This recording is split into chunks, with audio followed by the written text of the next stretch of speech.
Hey guys, in this video I'll share to disable Telegram sensitive content. Please make sure to watch this video to the very end to avoid missing any vital information and making any mistakes along the way. In saying that, let's dive in.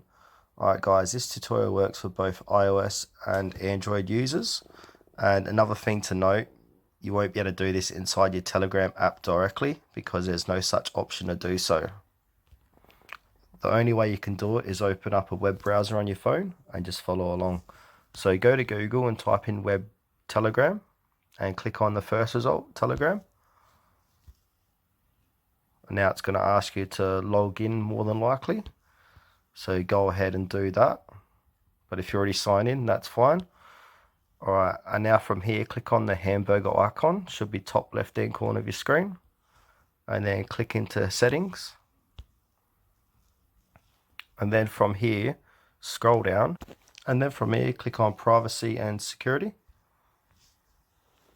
And on this page here, you want to scroll all the way down the bottom.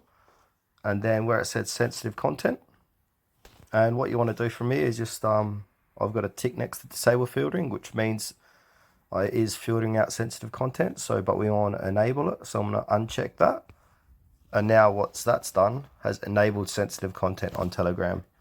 Alright guys, that's the end of this tutorial. Thanks for watching to the very end. Please consider to like this video and subscribe to our channel if you found it helpful. We really appreciate it and it helps us out a lot.